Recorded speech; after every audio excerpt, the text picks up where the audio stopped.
Trois idées reçues concernant les hauts potentiels, la haute potentialité. Je suis Florent Rousset, coach professionnel. J'accompagne les entrepreneurs et surtout les entrepreneuses zébrées, hauts potentiels, multipotentiels, connectés ou hypersensibles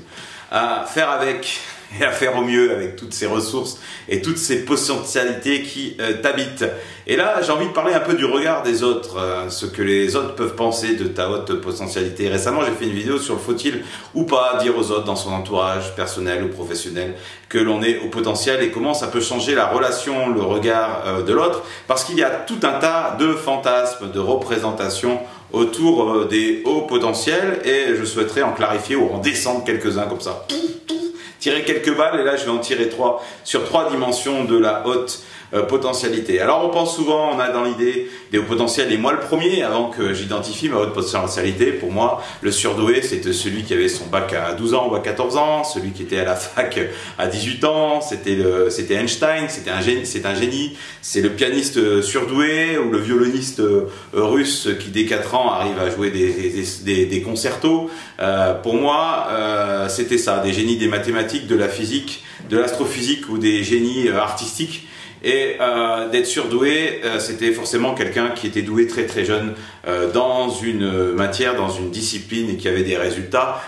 époustouflants, extraordinaires. Donc effectivement, c'est un pan de la douance, c'est peut-être le pan le plus médiatisé, celui qu'on voit dans les reportages télé, dans tout un tas de sujets, mais c'est pas forcément le pan le plus représentatif de la majorité des personnes qui ont de la haute potentialité ou de l'hypersensibilité. Et je pense pas que ça soit, voilà, c'est un peu une image d'Épinal, mais il y a tout un tas d'autres personnes qui font des métiers et à des niveaux de compétences tout à fait différents, qui sont aussi dans la douance ou dans l'hypersensibilité et qui ne sont pas forcément des génies très très jeunes et très très tôt. Donc déjà, la première, première idée reçue que j'ai envie de descendre, je vais la descendre,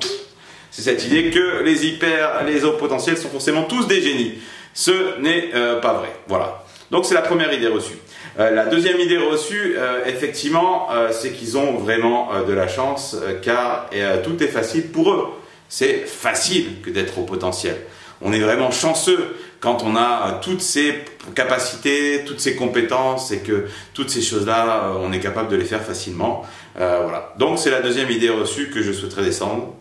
C'est pas forcément simple. C'est pas forcément facile tous les jours d'être au potentiel ou d'être multipotentiel. Alors certes, il y a des fonctionnements cognitifs, de la logique, des intelligences multiples qui sont peut-être mobilisées plus facilement.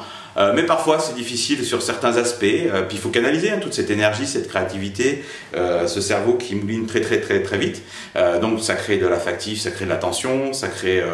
des connexions permanentes, donc des fois c'est difficile de se concentrer, de focus, de mener à bout des projets, et parfois c'est difficile aussi en termes de relations, c'est soit on a verrouillé sa sensibilité, et on a du mal à vivre en société, à faire part d'une équipe, à travailler avec des autres, à s'intégrer dans une entreprise, ou au contraire, on s'y intègre très bien, on se suradapte et on oublie, et on est hypersensible et on se laisse submerger par les environnements, par les émotions des autres. Et donc ces compétences, ces aptitudes d'avoir des intelligences multiples, des facilités cognitives ou des facilités relationnelles, émotionnelles, de la sensibilité, tout ça c'est à canaliser, c'est à apprendre à faire avec, c'est à mieux se connaître, et ça peut créer des souffrances, souvent de se sentir différent, de se sentir fatigué, de ne pas se sentir à sa place, d'avoir du mal à être avec les autres, de se sentir en décalage, de ne pas avoir les mêmes centres de préoccupation, les mêmes centres d'intérêt, de ne pas être aussi le regard des autres qui peut être différent, de ne pas être accepté quand on est enfant ou plus grand par ses amis à l'école, enfin des difficultés parfois à tisser des relations et d'avoir des amis à l'école, ou de se sentir seul aussi dans le monde professionnel et avoir du mal à s'intégrer dans une équipe. Donc c'est pas que des avantages, voilà, d'être au potentiel. En plus il y a des caractéristiques, et j'en parle dans d'autres vidéos vraiment différentes. Il y a des profils différents de haute potentialité. Il y a aussi l'hypersensibilité. Je parle de différents aspects où d'être multipotentiel, c'est pas forcément toujours la même chose. On peut avoir des caractéristiques qui se regroupent, qui se rejoignent, qui se cumulent parfois, et ça peut varier d'un individu à l'autre. Donc l'idée c'est de ne pas faire de généralité, et c'est pas forcément facile, et il peut avoir aussi de la souffrance qui soit générée, aussi avoir ces caractéristiques-là, être au potentiel, multipotentiel ou hypersensible. C'est pas forcément le cas, parce qu'on entend aussi pas mal de sujets, on dit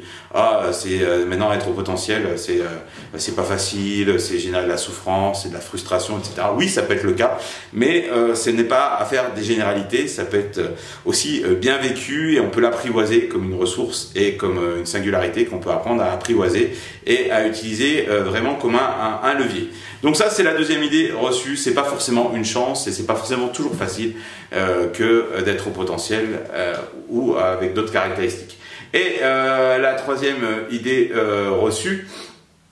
des fois qu'on a, ça peut être perçu d'être au potentiel comme être un peu prétentieux, condescendant. Donc voilà, des gens qui prennent un peu la grosse tête, voilà, des gens un petit peu à part et qui prennent les gens de haut. Donc ça peut être une vision aussi qu'on peut avoir du haut potentiel, qui se met sur un piédestal, qui regarde les autres de haut, qui dit moi je sais, toi tu ne sais pas, moi j'ai des facilités à faire certaines choses et toi pas. Et du coup c'est notamment par l'effet du QI quelque part, hein, d'avoir un QI supérieur à la moyenne des autres, de faire partie d'une caste, voilà, qui fait qu'on pourrait se sentir un peu supérieur, que les autres pourraient nous percevoir comme quelqu'un qui se sent supérieur d'eux. Voilà, donc ça c'est aussi une autre idée reçue. Je descends cette troisième idée reçue, le fait d'être au potentiel, d'avoir une caractéristique, d'avoir un QI supérieur ou d'être hypersensible et d'avoir un haut potentiel émotionnel et de la sensibilité plus développée que des autres, c'est une caractéristique ou le fait d'être multipotentiel et avoir la capacité de gérer plusieurs projets à la fois, de s'intéresser à différentes choses, d'apprendre très très vite. C'est une des caractéristiques, certes, que vous pouvez avoir, mais c'est pas forcément qu'un avantage, et c'est pas forcément pour ça que vous allez vous sentir supérieur aux autres, de vous sentir voilà, pas aux mêmes hauteurs ou d'avoir autant de respect, de mériter autant de respect que les autres. Et je connais aussi des personnes qui sont très très discrètes sur leur singularité, sur leur potentialité, qui parfois sont aussi très très humbles et qui ne revendiquent pas cette dimension-là et qui même au contraire vont essayer de se mettre peut-être un peu en retrait, peut-être aussi dans une position basse et se mettre peut-être voilà, un peu de manière en retrait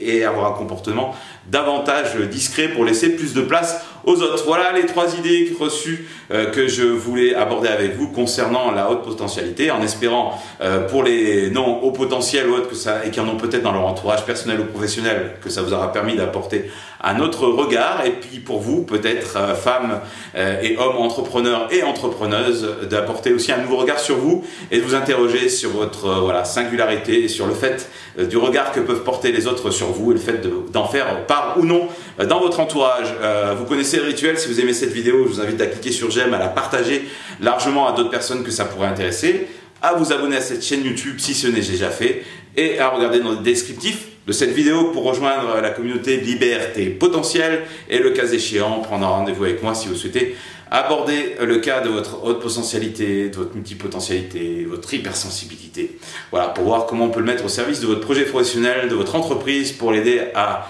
aller à un niveau supérieur en utilisant tous vos potentiels, toutes vos ressources. Et je vous dis à bientôt dans d'autres vidéos.